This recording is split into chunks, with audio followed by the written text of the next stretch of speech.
क्या आप जानते हैं कि दुनिया में दो लोगों के चेहरे एक समान नहीं हो सकते। दुनिया के किसी भी व्यक्ति की हस्तरेखाएं दूसरे व्यक्ति के समान कभी नहीं हो सकती। इसी प्रकार से किन्हीं भी दो व्यक्तियों का स्वभाव एक जैसा हो ही नहीं सकता। फिर आप ऐसा क्यों सोचते हैं कि आपका पड़ोसी वास्तु या ज्योतिष का जो भी उपाय कर रहा है वह आपके लिए भी उसी प्रकार से लाभदायक रहेगा जिस प्रकार से आपके पड़ोसी, रिश्तेदार या दोस्त को लाभ वह दे रहा है।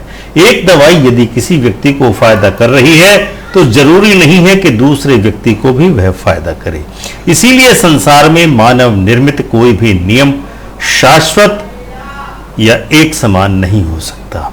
इसीलिए हम आपसे निवेदन करते हैं कि यदि आपने अभी तक हमारे YouTube चैनल अमृत कलश को सब्सक्राइब न किया हो तो इसको अवश्य ही सब्सक्राइब कर लें तथा बेल आइकन का बटन दबाकर ऑल का ऑप्शन अवश्य ही चुन लें ताकि आप व्यक्तिगत स्तर पर वास्तु उपायों को उचित तरीके से अपना करके अपने जीवन में आनंद के साथ रहें तथा देश को प्रगति के मार्ग पर प्रशस्त करें। जिस प्रकार से दुनिया में दो व्यक्ति एक प्रकार के और एक समान नहीं हो सकते, उसी प्रकार से एक जैसे बने हुए दो घर जो समान तरीके से बनाए गए हों एक समान नहीं हो सकते।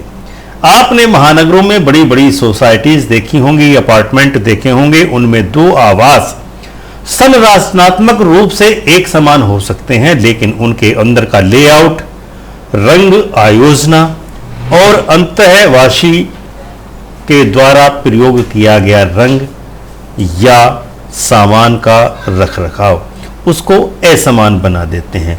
इसीलिए किसी भी विशिष्ट घर के लिए बताए गए वास्तु उपाय पड़ोस के निवासियों के लिए आइडियल नहीं हो सकते, जबकि होता यह है कि पड़ोसी भी देखा देखी वही उपाय अपनाने लगते हैं।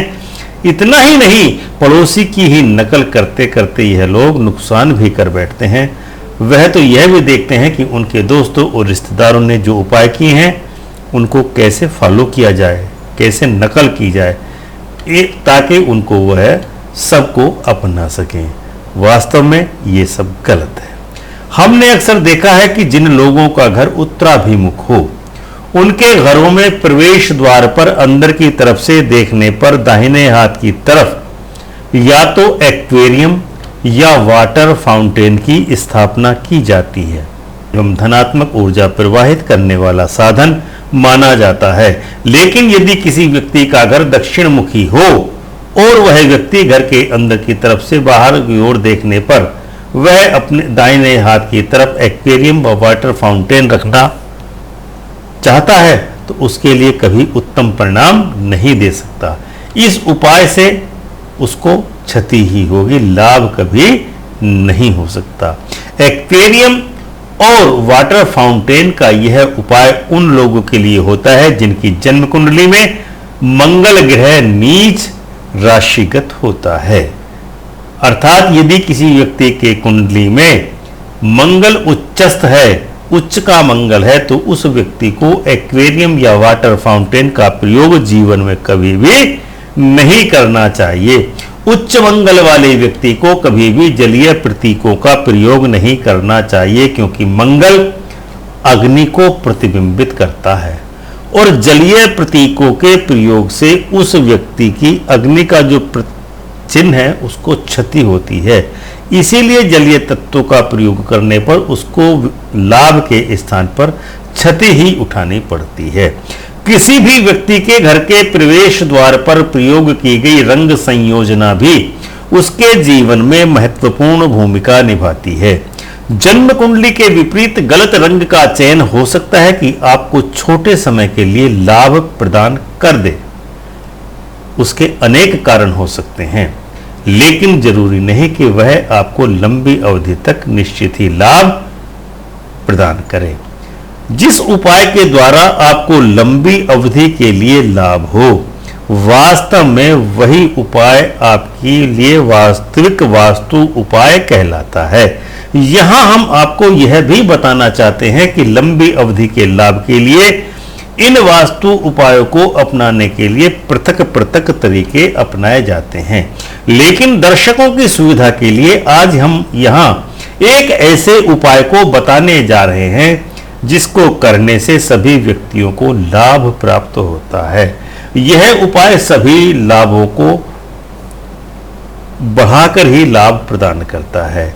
यह उपाय है कि आप अपने मुख्य द्वार पर गणेश जी की प्रतिमा या तस्वीर को अवश्य ही लगाएं, जिससे आपको लाभ ही लाभ प्राप्त होगा।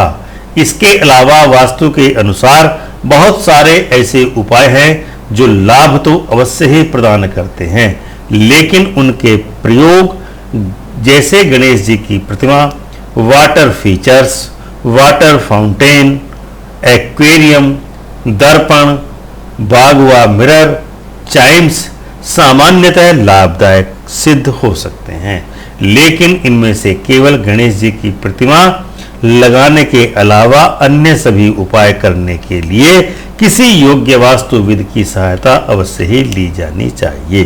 तो दर्शकों, यह था हमारा आज का कार्यक्रम, जिसमें हमने आपको यह बताने का प्रयास किया कि किस प्रकार से आप साधारण से लगने वाले उपायों को अपना करके अपने जीवन को खुशहाल बना सकते हैं। ओम श्री माधवाय नमः।